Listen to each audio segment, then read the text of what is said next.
trying to get us all on the screen. There we go. Right there. Okay. This is week 2 in I've forgotten how many weeks, but a few weeks series called How to Get Where You're Going. Sometimes it's helpful to pull back and look at the big picture of the Christian life, and that's what this series is designed to do. We're sort of asking these questions here. How do we know where we're headed? We're supposed to be headed in the Christian spiritual journey. So let's assume that the goal is not just simply to get to heaven. So how do we know what that goal is and how we're doing on that goal?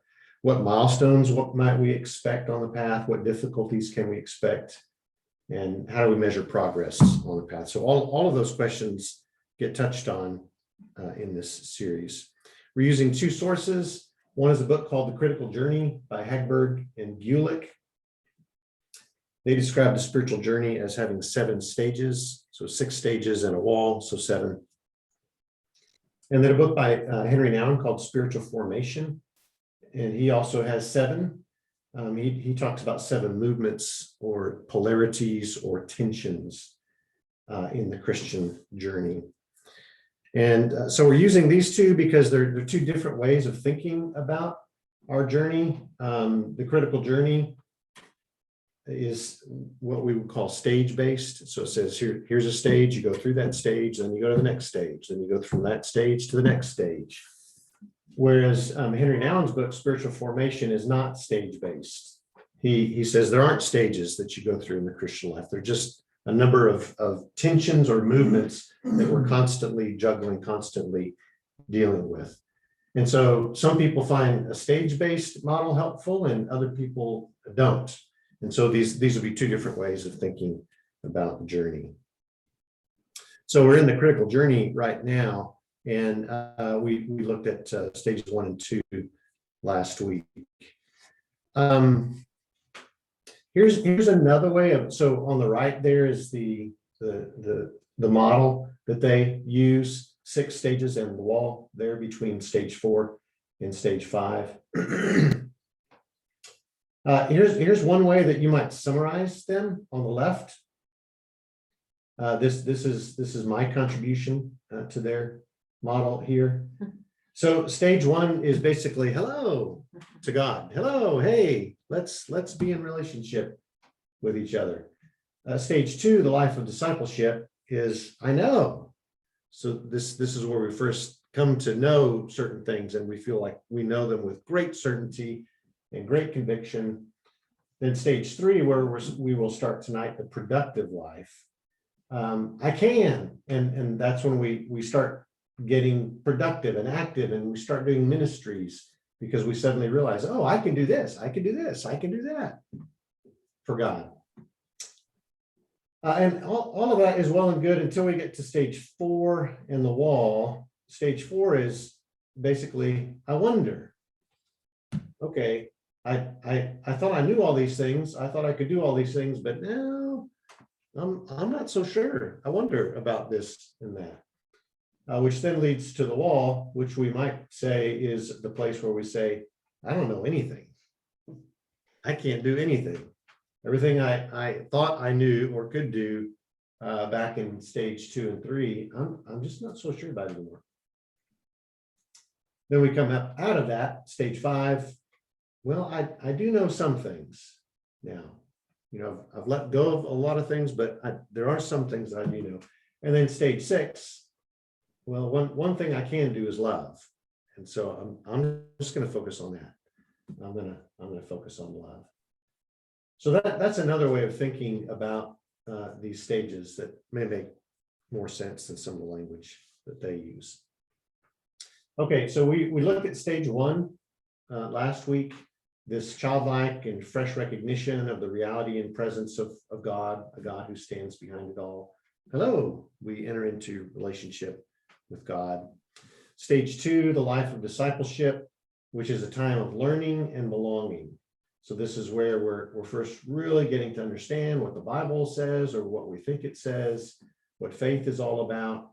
and we get plugged into a community of faith. There's a sense of belonging, which leads us to stage 3. So tonight we'll try to touch on stage 3, 4, and the wall.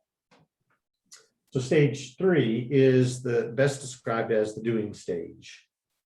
It's the period of time when we most consciously find ourselves working for God. So we've gone from just learning to doing, from just sitting in a Bible class to getting involved in ministry.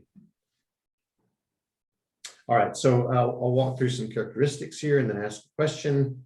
So some of the characteristics that we might experience in this stage. Number 1, our uniqueness in the community. We sort of, this is where we learn the unique role that we're gifted to play in whatever community of faith that we're now a part of. We learn, oh, I'm pretty good at this, and we get involved in it. A second characteristic is responsibility. We take on specific leadership roles or other specific roles within the community.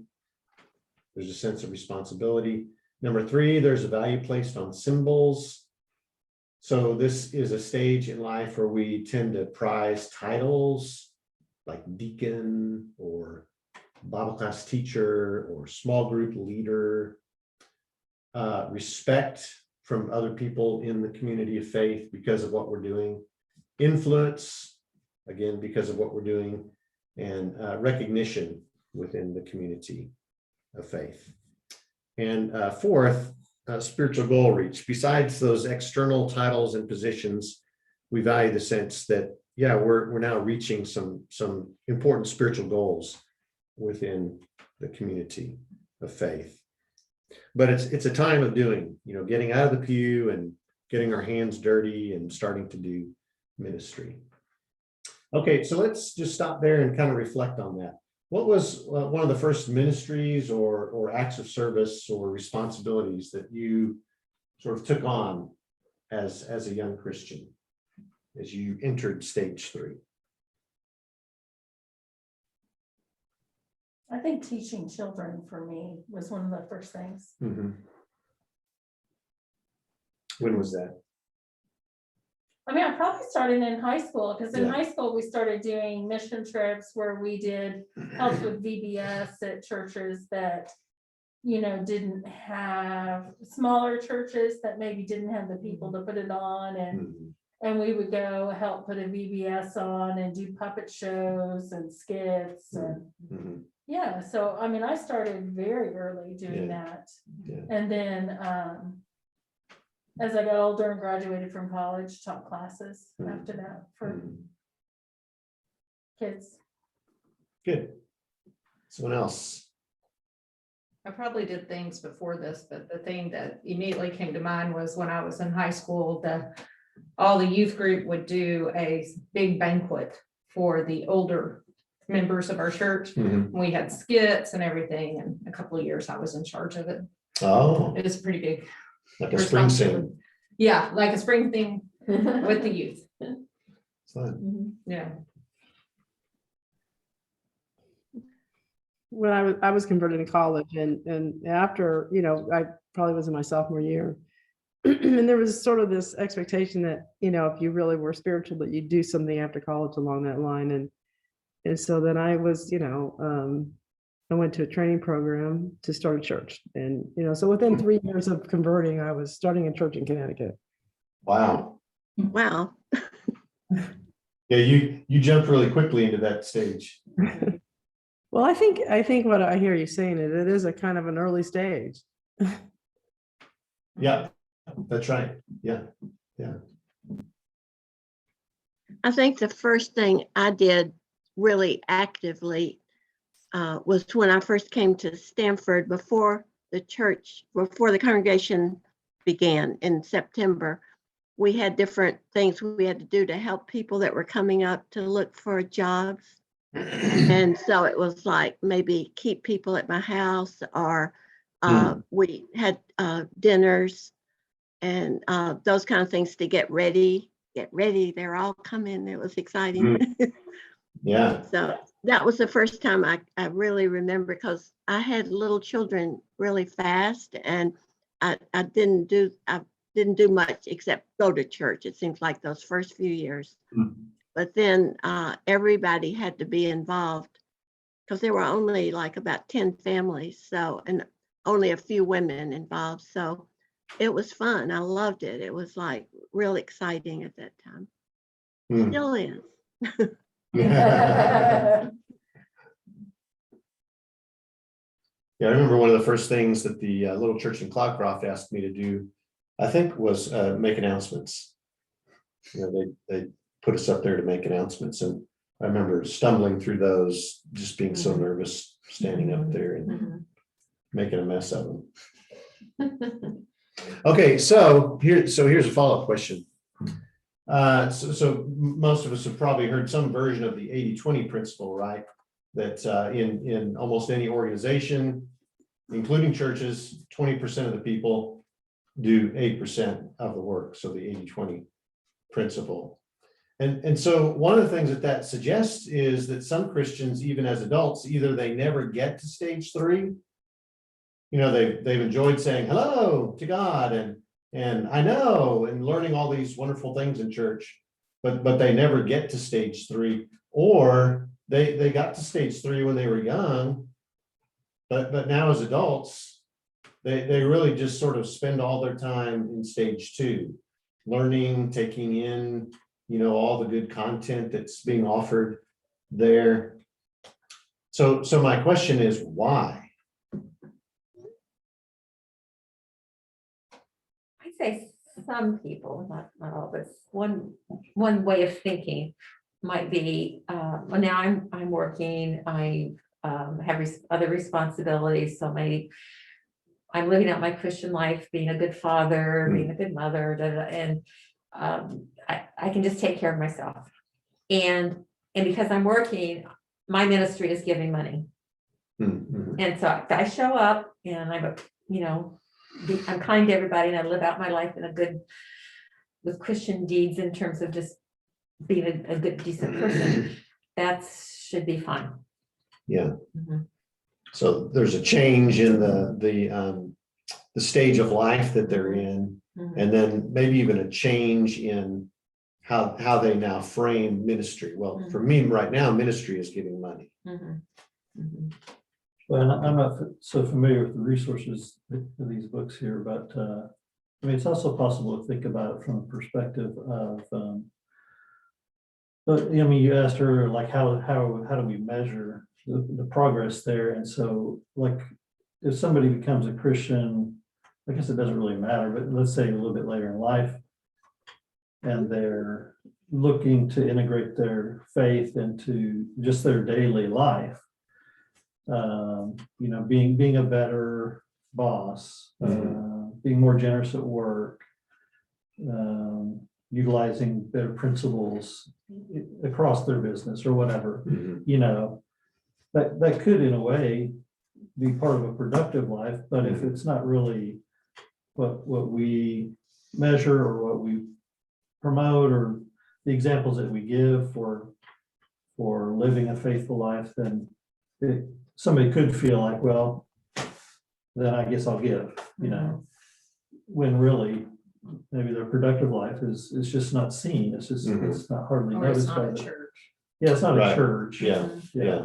It's they may be serving in their neighborhood, Right. might be serving their neighbors Yeah. really, really well. Yeah. But it's not part of a program. Yeah. I mean, I it's think not we too programmed. often we Yeah. only identify things as long as they're part of a program that you can label as like, I'm teaching Sunday school and I'm doing this or that. Yeah, It's part of that's a good. program. Yeah.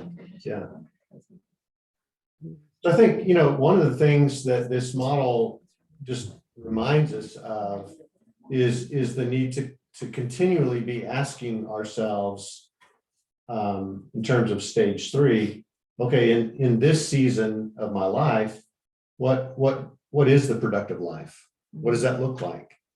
And maybe it doesn't look like it did when I was, fresh out of college and starting a new church. Maybe in this season of my life, it means something else. But the failure to keep asking that question is something that keeps us from continuing to go around in the model here. So just because many of us who have had some childhood or adolescent experience with faith, maybe, enter or college, enter into stage 3 in some of those younger years, but that really doesn't mean that we're done with it. I think in some ways, this is a stage that constantly stays with us. And we're needing to continually ask, okay, what does that look like for me now?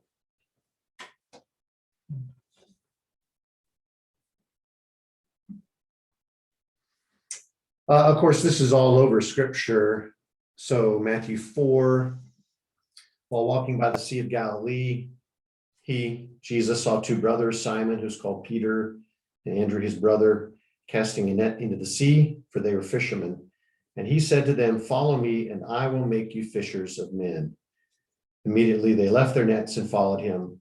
And going on from there, he saw two other brothers, James, the son of Zebedee, and John, his brother, in the boat with Zebedee, their father, mending their nets. And he called them. Immediately they left their boat and their father and followed him. And there's a almost an acceleration here for these early disciples as Jesus invites them into the productive life. I'm going to make you fishers of men. There's work to do. There's ministry to do. Let's go do it together. And Ephesians, we find multiple similar language used in the epistles here. This one in Ephesians 4. And he gave the apostles, the prophets, the evangelists, the shepherds, and teachers to equip the saints for the work of ministry, for building up the body of Christ. So the productive life, it's an integral part of what it means to be on this journey with God. In most of these stages, the author mentions what they call cages, things that might keep us stuck in one of these stages. So in terms of the productive life, some of the cages they mentioned are being overly zealous. We become unbearable in the way we're constantly trying to convert others or draw others into our ministry or our cause or our issue. I can think specifically about people for whom that was the case. They got productive, they found their calling, and now that calling should be everybody's calling, right?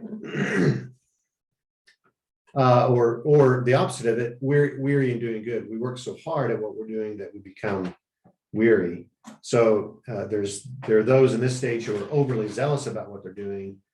There are also those in this stage who have worked so hard that they no longer have anything to give, and they just sort of almost die out there in stage 3.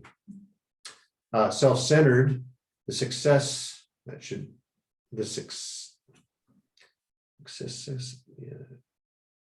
be the more successful we become in the stage. There it is. The more tempted we are toward pride and self-centeredness.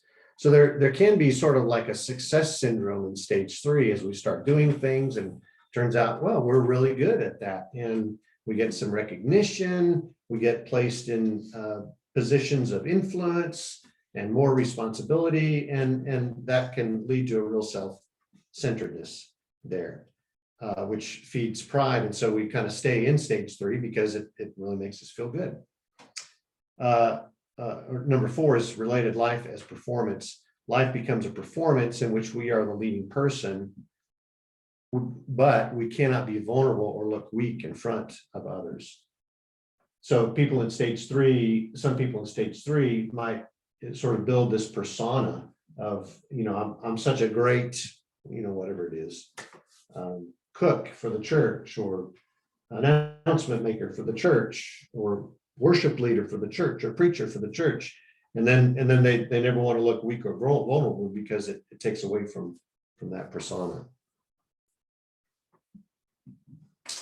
So we'll finish this up here. As you think about stage 3, what challenges do you feel like you faced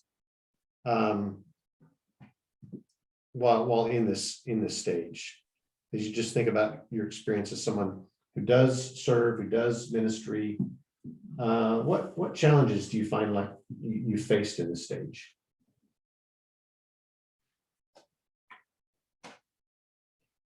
I think often the kinds of things that perhaps immature churches or groups that you might find yourself in, they get caught up in numbers and statistics. Hmm. And it's so easy to then individually feel like, well, I didn't, how many people did I teach this Mhm, year? And how mhm. many people came to church with me? And how many people, started this?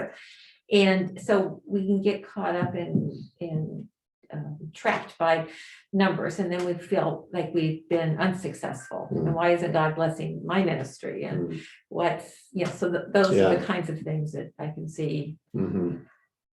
troublesome. So Yeah. it throws you into that. Maybe it's you end up at the wall, because you haven't had Yeah. the success that you had in mind. Mhm. Maybe God had in mind, but you didn't have it in mind. Right, yeah, Mhm. yeah, that's good, that's helpful, yeah.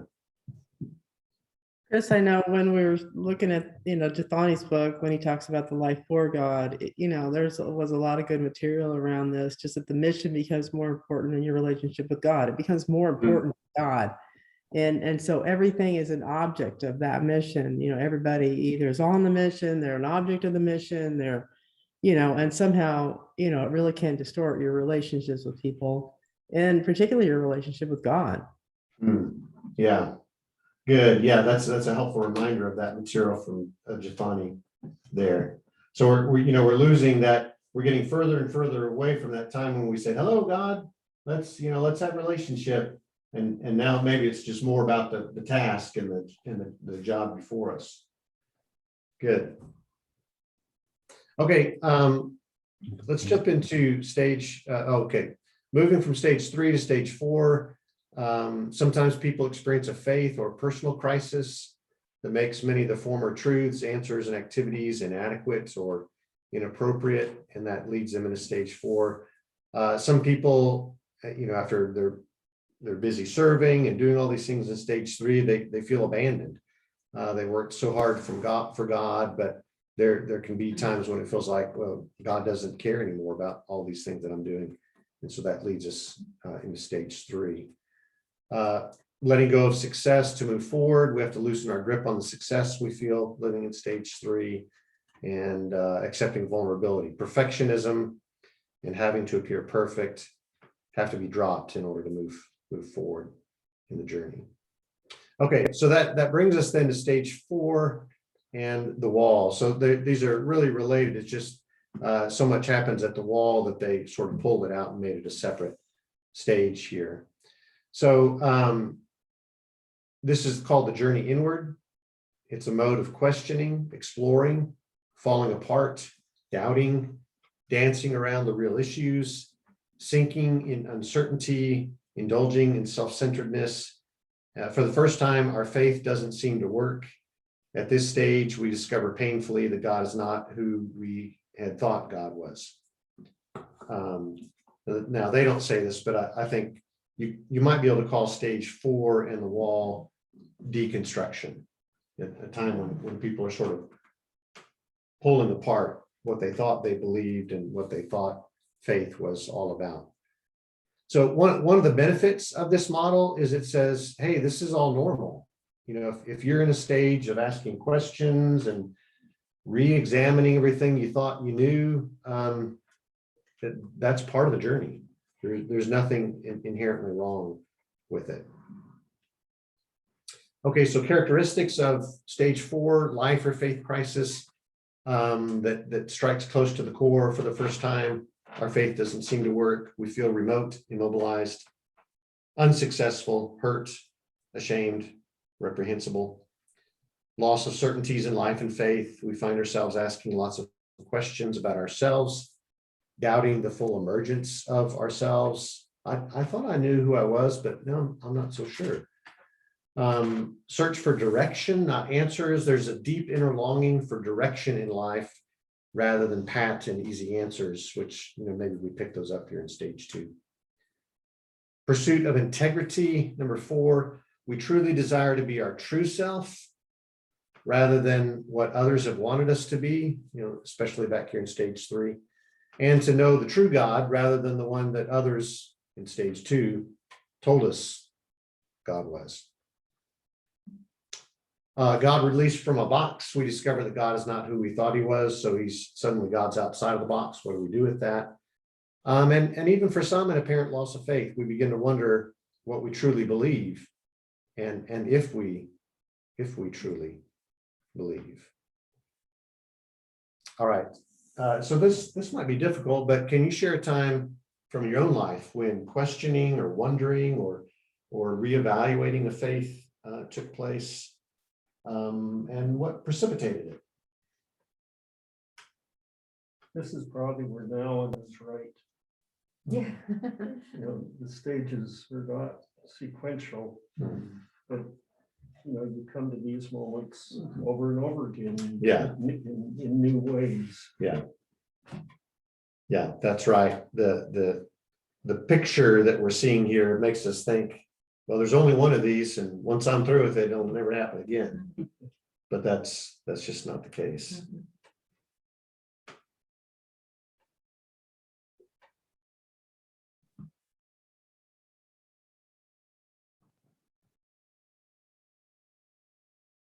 I mean, I would think that the first time I did that was in college, moving Oh, yeah. from growing up in a Christian faith and then going to college and then determining, is this really what I believe? Is what I've been taught? Is this truly going to be what I'm going to base my life on?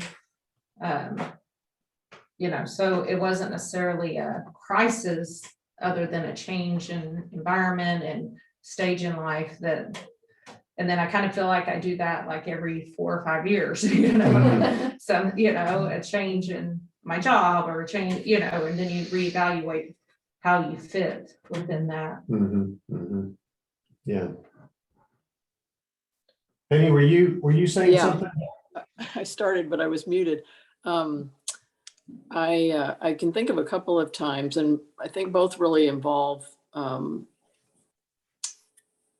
well, at least the first time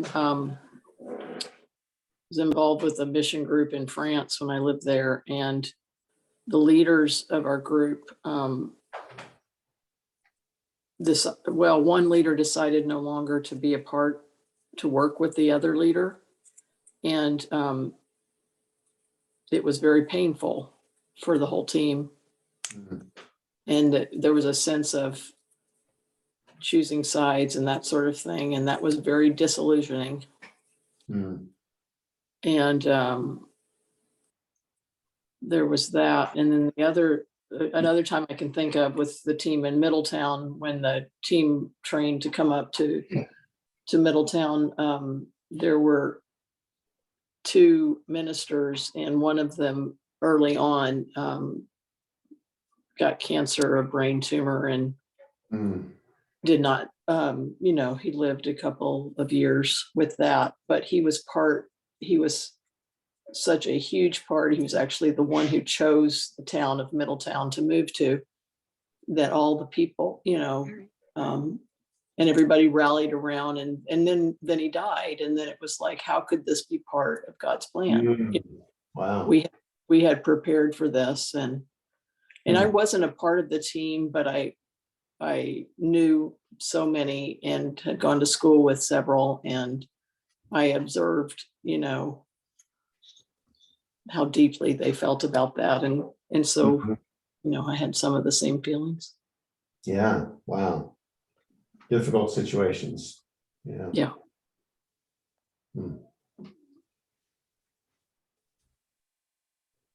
Well, sometimes you find out, or you figure out the system you're part of is not only not perfect, but it's terribly flawed. And that demoralizes you, embarrasses you, shames you. You don't quite know what to do with it, because a whole lot of people in the system still suppose it's perfect. So what do? It's all part of maturing, because every system in the end, in spite of what they claim, is man-made. I mean, it's not purely man-made in some senses, but it's a human construct. Since it's made up of human beings, it's going to be highly flawed. But we should probably train ourselves in knowing that when we're 20, Mhm. or, as opposed to being indoctrinated in this one perfect Mhm. system, because you can't make it another 50 years and still believe that. Mhm. Yeah, yeah. Which, I mean, it really raises some interesting questions about, if we could assume that almost everybody we know is going to go into a stage 4 and a wall multiple times in their lives. So what does that mean about how we're preparing people in terms of discipleship way back here? Yeah. Maybe there's more that we can be doing there than we've really thought. Chris, I'm Yes. thinking, one time we had years ago, Landon Saunders came and did this 3 or 4 day big deal in Stamford, and hundreds of people came, and we had teams where people would sign up if they wanted to learn more about the church and all that. And quite a few people started coming for a while, but I'm thinking what you just said, that they were gung ho, they were in that, hello God, oh God, they were so excited. And I remember this one guy that came all the time, and at that time that there were a lot of people on Sunday morning and Sunday night, and they felt that they had to be there all the time. And finally he just got burned out, and he reached that stage 4, like, I don't think I can do this, keep up with them, and quit.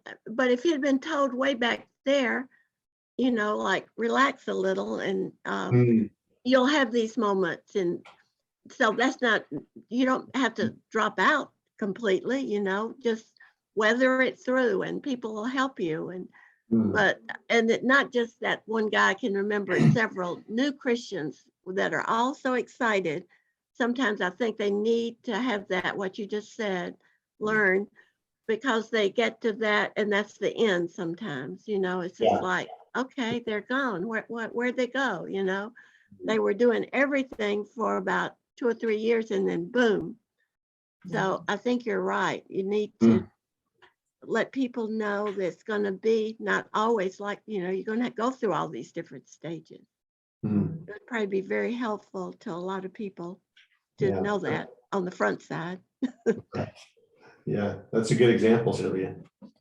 That's the things that we have to talk very clearly about. What is success and how are we defining it, and making sure that it's not defined so narrowly or so maybe vividly that someone else is really doing a very good job and is successful in God's sight might not look at all like success in our sight. And so we have to really be careful about painting pictures of what success looks like. I mean, it seems like there's something very natural about stage 2 having a lot of certainty in your belief system. That just, I think that's natural. I mean, I think, of course, if we see somebody that ends up struggling, with that, we have to, I'm going to say, help. Yeah, exactly. But it seems like you can't be in that stage with this sense of going to stage 4 and getting past it. It just seems like it's hard to imagine that, because that's what I think the big change in life is about. It's about saying that was bad, I'm going to do something else, and I got to be certain about it.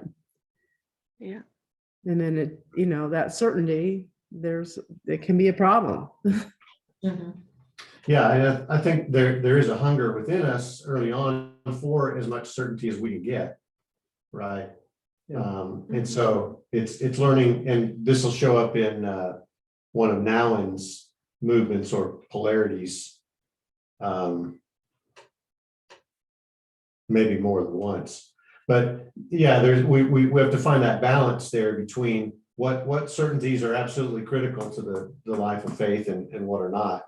Which, when we come back around on 5 and 6, then it's not that there's not certainty in those stages. It's just that what we're certain about is a lot smaller than what we started out with. Some texts here, I think examples of people in scripture who've fallen into stage 4 and maybe, headlong into a wall here. So Acts 9, as he went on his way, he approached Damascus, and suddenly a light from heaven shone around him. And falling to the ground, he heard a voice saying to him, Saul, Saul, why are you persecuting me? And he said, who are you, Lord? And he said, I am Jesus, whom you are persecuting. But rise and enter the city, and you'll be told what you are to do. The men who were traveling with him stood speechless, hearing the voice, but seeing no one. Saul rose from the ground, and although his eyes were opened, he saw nothing. So they led him by the hand and brought him into Damascus. And for 3 days he was without sight, and neither ate nor drank. And I think those are 3 days of a journey inward for certain there for him. And then, we think about Job's experience here, a major crisis. Now, when Job's 3 friends heard all of this evil that had come upon him, they came each from his own place. Eliphaz the Temanite, Bildad the Shuhite, and Zophar the Naamathite. They made an appointment together to come to show him sympathy and comfort him. And when they saw him from a distance, they did not recognize him. And they raised their voices and wept. And they tore their robes and sprinkled dust on their heads toward heaven. And they sat with him on the ground 7 days and 7 nights. And no one spoke a word to him, for they saw that this suffering was very great. So a definite journey inward for Job. Okay, so that brings us to the wall, which is the inevitable result of stage 4. The wall differs for everyone. It has to do with slowly breaking through the barriers we've built between our will and a newer awareness of God in our lives. For some, it requires a lengthy time. Others move through it rather quickly. Not everyone goes through the wall. Some decide at the wall to return to an earlier stage. Still others get stuck in front of the wall. But it is the inevitable result of stage 4. And again, as we said earlier, I think there are many walls. There's not just one wall, but each time we come to this wall, we may bounce back off it into an earlier stage in our journey that feels safer and less difficult to be in. Or some people at some walls, they just get stuck. They just stay there. They never seem to get beyond it. And everything in their spiritual journey is just a reflection of that wall that has just sort of broken them to pieces. So the authors talk about different types of resistance at the wall. So different kinds of people who come to the wall and what they try to do with the wall. So some people have really strong egos when they get here, and so they try to scale over the wall. But the authors say that only by losing our ego-centeredness are we able to go through the wall. So there's a lot of surrender language that takes place here, learning to let go, to not be in control, not be in charge. Self-deprecators, by putting ourselves down, we try to go under the wall. I'm so terrible, look at me asking all these terrible questions. And maybe I can sink low enough to actually get under the wall. But it's only by accepting God's love that we can actually get through the wall. Similarly, some are guilt and shame ridden because of all these things that are going on at stage 4. Unresolved guilt, shame, and trauma lead us to stand in front of the wall, exploring all our substitutes for God.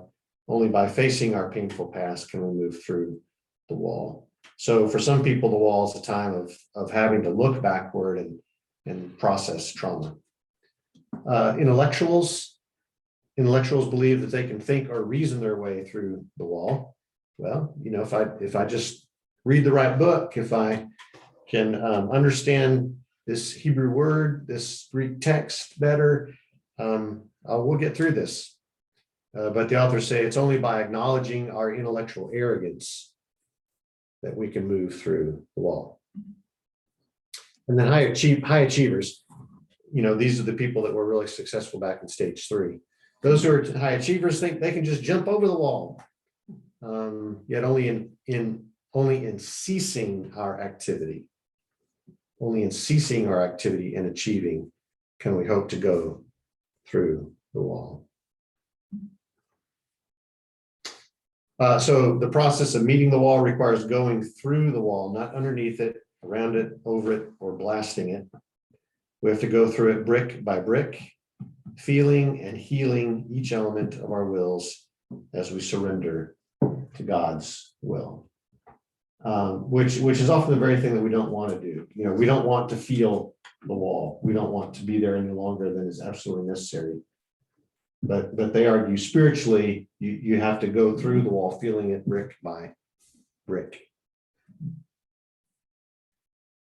And then they make these suggestions here.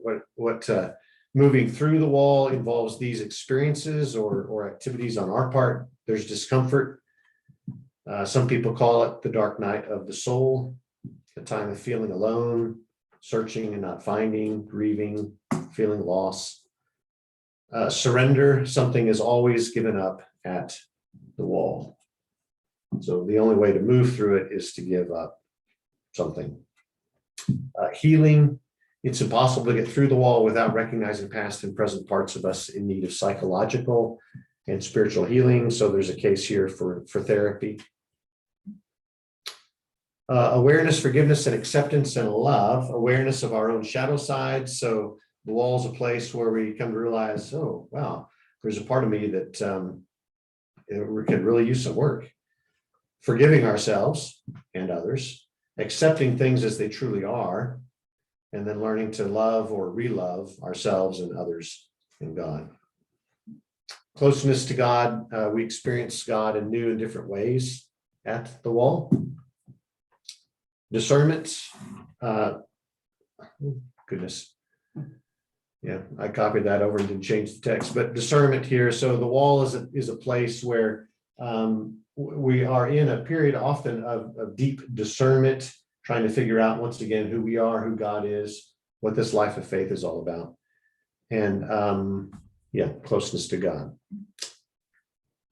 There's discernment. Much learning and insight gained at the wall. And then what they call melting and molding. There's a remaking of parts of ourselves or a remaking of our entire self at the wall.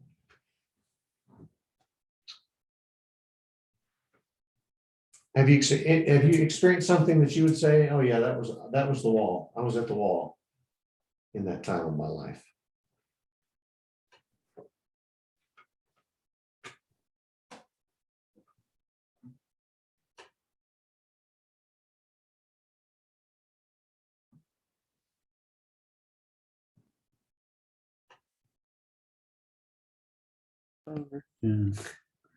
Well, this is all, and Chris, you went through a lot of descriptions and a lot of characteristics, and so it's hard to speak to any one of them. But I find myself often at the wall, and so I don't know which one makes me go through it. Whether it's this comfort, surrender, healing, there's a number of things, and if you try to find out why you're resisting a wall, there's a number of examples that could describe which one might fit you. And so a little part of each one of those applies. And I might suggest, I would hope that I'm not alone on that. And I think sometimes we might be hesitant to admit that we're at the wall, and because we think that we're supposed to go through it, brick by brick, which is noble and it's a good thing. And so I don't know how to answer you other than to just say that and recognize that perhaps more than just myself might be at the wall at times. I don't think any of the rest of us have ever been there. And I think we could still be there. I mean, and even That's if right. you've gone through it, each and every brick, you know, Yeah. there may be another wall beyond that wall, and you got to Yeah. go through those walls. And so Right. these walls will show up, you know, often. Yeah, that's right. Yeah. I think, I'm not sure. No, I think you're right. And I think, you know, it's helpful for us as a church to normalize the wall. You know, we need to be a community where people could come in and say, oh man, I'm at the wall again. And we say, oh gosh, what can I do to help? You know, rather than, well, again, how could you be at the wall? Don't you have faith? Don't you believe? Right.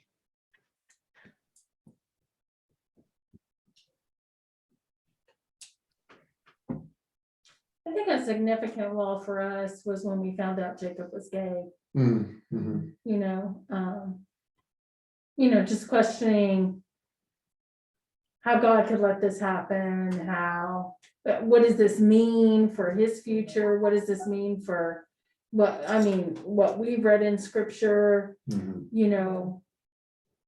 having to re-examine what God says about all that. Yeah. And then also finding a new community, because not everyone accepts you Mhm. that used to accept you. And then, I mean, there's just definitely a very significant wall for Yeah. us. Yeah. Yeah, so I was thinking of just our kids and family members, when they end up in, just their lives are different than you thought they might be, and so what does that mean about faith? And then I think too, just the last 4 to 6 years where there's been so much publicly conversations about, where people are a little bit more aware of how our systems have, just all the racial tensions that have resurfaced, and even just the engagement with politics and faith, and how that's been such a negative thing for so many people. Those are two, like, they're not opposite ends, but just like at granular levels, you've got just kind of working with the people and that you love, and what's happening to them and what that does to you. And then at least on a national stage, you see these big systems and the fruit that's produced. And I think for me, the last 4 or 5 years or so, all those things, and then the pandemic, just so. Yeah. Right. I assume there's a lot of people, you sort of see it on social media, at least TikTok seems to be full of people at the wall. Mhm. Yeah, and it's good that they're talking about it. I think that's very healthy. Yeah. The whole world hit the wall, Mhm. right, with COVID. Mhm. So, I think one of the things that a model like this does is it just gives us, none of this language is particularly biblical in that, there's a text, one specific text that's coming out of, but it's certainly theological, and it gives us some language to use to describe kind of what our experience is, or what we're seeing in the lives of other people. And it helps us know that, okay, this is part of the journey. It's a legitimate part of the journey. And there's something that comes after it. This isn't the end of the journey. There's more to come here. Okay, so we'll stop there, and next week we'll jump into stage 5 and 6 and finish this one up, and then we'll move into nouns 7s. So thank you, everybody online, for being with us tonight. Good to see all of you. Thanks, Chris. Take care. Good to see you.